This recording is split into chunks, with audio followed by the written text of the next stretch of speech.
देखो एक बात आप लोग समझ लो, कमलनाथ की नाराजगी का क्या कारण है। जीतू पटवारी जब प्रदेश कांग्रेस अध्यक्ष बने, कमलनाथ जी ने उनका नाम दिया। अशोक सिंह राज्यसभा सदस्य बने, कमलनाथ जी ने उनका नाम दिया। कमलनाथ जी की नाराजगी का कोई कारण नहीं है। कोई मुझसे आगे आप में से कोई सवाल कर ले कि सर अब आप पार्टी में कब जा रहे हैं, हाइपोथेटिकल प्रश्न, कोई जवाब नहीं, आदमी चुपचाप चला जाएगा बिना जवाब दे कि जब काल्पनिक प्रश्न का क्या जवाब कोई देगा। अब वो 4 पत्रकार खड़े हैं, किसी ने सुन लिया, उन्होंने कमलनाथ जी बीजेपी में जा रहे हैं, कमलनाथ जी बीजेपी। जिस आदमी ने इतना लंबा कैरियर कांग्रेस के शीर्ष नेतृत्व के साथ आज तक राहुल गांधी के साथ खड़े हैं, उस आदमी के बारे में इस तरह की बात करना। अच्छा, मैं एक बात पत्रकारों से पूछता हूँ, एक पत्रकार ये बोल दे कि कमलनाथ जी ने उससे कहा कि मैं बीजेपी में जाने वाला हूँ। दूसरा, ये बीजेपी के छोड़ भैया नेता बोल रहे हैं कि एक कहता दरवाज़ा खुला है, एक कहता दरवाज़ा बंद है। मैं आपके माध्यम से उसने पूछना चाहता हूँ कि एक नेता भारतीय जनता पार्टी का आगे बोल दे कि कमलनाथ जी ने कोई बात इस तरह की किसी बड़े नेता से लेकर छोटे नेता की हो। देखिए बट नेचुरल है, 40 साल जिस व्यक्ति के साथ काम किया, प्रतिबद्धताएं होती हैं। कांग्रेस मेरी पार्टी है, कमलनाथ मेरे नेता हैं, उनके साथ मेरी प्रतिबद्धता है। यदि मैं नहीं बोलूंगा तो कौन बोलेगा। बात वही हुई कि सर कमलनाथ जी जा रहा है, आप जाएंगे क्या। मैंने कमलनाथ जी जाएंगे तो सज्जन वर्मा जाए। नेता बीजेपी के कांग्रेस के जिन्होंने सीट छोड़ी थी। मैं मेरे वर्षन का जवाब दे सकता हूँ, कमलनाथ के प्रतिनिधि के रूप में जवाब दे सकता हूँ।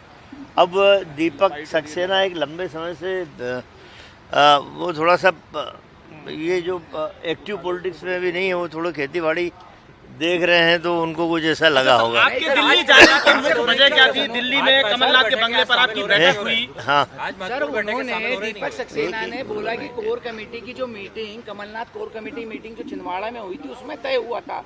इसमें कहाँ से आगे कोई अच्छा एक बात बताओ, मीडिया में कोई कोर कमेटी है ही नहीं, कोर कमेटी है ही नहीं जो जिसमें इस तरह की बैठक वो आज होनी चाहिए।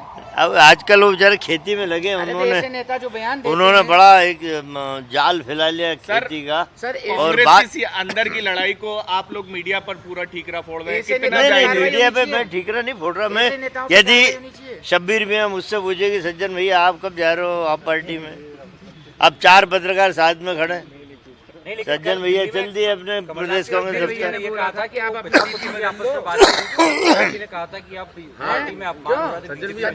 अरे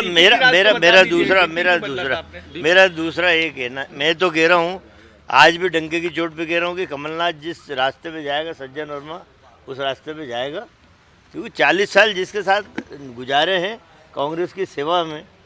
पर जब काल्पनिक प्रश्न है, ना वो जा रहे हैं ना सज्जन वर्मा कहीं जा रहा है। उनको बेंगलोर रोज एक तस्वीर डालते बाबा महाकाल की। सर, आप रोज एक तस्वीर डालते जय श्री महाकाल की, लेकिन आपने 2 दिन पहले डाली श्री राम जी की। अब कृष्ण भगवान की डालेंगे कल। अरे अब उन्हें बेंगलोर जाना है, कमलनाथ जी बेंगलोर जाएंगे, उसके बाद छिंदवाड़ा जाएंगे, छिंदवाड़ा के बाद भोपाल आएंगे। ये प्रोग्राम आज भी महत्वपूर्ण बैठक है न्याय। हाँ, ये जीतू पटवारी जी ने उनसे बात की थी कल मेरे सामने ही, कि आज अब उन्होंने कहा कि मेरा पूर्व निर्धारित कार्यक्रम है बेंगलोर का, नहीं तो मैं आता। बोले बेंगलोर भी कुछ मीटिंग है इस तरह की पॉलिटिकल, तो मुझे वहाँ जाना पड़ रहा है, ड्यूटी है मेरी वहाँ पे। ये बात हुई। मैं इसीलिए एक बात मेरा ज़रूर आप करना कि भाजपा ये उछाल रही है, BD शर्मा कहते हैं दरवाज़ा खुला कमलनाथ के लिए, कैलाश कहता है कि दरवाजे बंद है। अबे चोरों, तुम्हारे दरवाजे है भी, दीमक लग गई तुम्हारे दरवाजे। सर, एक सबसे बड़ा दरवाजा कमलनाथ पर ईडी आईटी का दबाव, कमलनाथ पर ये देखो, मुझे अब तक 15 नोटिस इनकम टैक्स के आ चुके हैं, कई हमारे कांग्रेस के नेताओं को आ चुके हैं। मैंने कभी मीडिया में नहीं बोला कि आए हैं इनकम टैक्स के नोटिस। तो ये तो हर कांग्रेस के व्यक्ति को जिसे तोड़ना चाहती है बीजेपी कि या तो आ जाओ या फिर तुम्हें सीबीआई या इनकम टैक्स के अंदर तुम्हें कहीं ना कहीं फंसा दिया जाएगा। ये तो चल ही रहा है, आप खुद ही देख रहे हैं कि देश का ऐसा कौन सा कोना है जहाँ विपक्ष के नेताओं पे कार्रवाई ना हो रही। कुल मिलाकर ये माना जा रहा है, राहुल गांधी की बातचीत के बाद अब कमलनाथ जी कांग्रेस के नाथ हैं।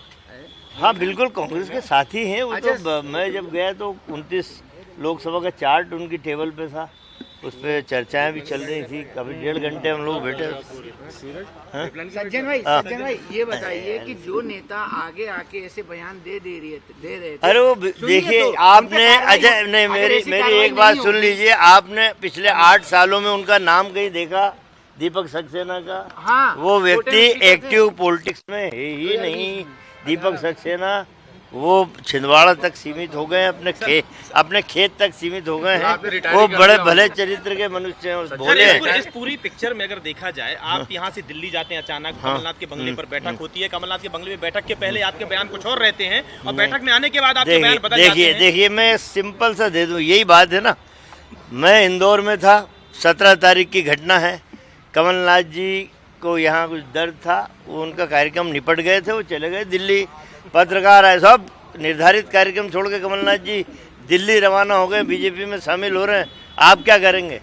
अब आप मुझसे प्रश्न यही कर रहे हैं कि आप क्या करेंगे। मैं भी जाऊंगा, वो जाएंगे तो। आप भी चले गए दिल्ली? हो गया ना, जाना ही पड़ेगा ना।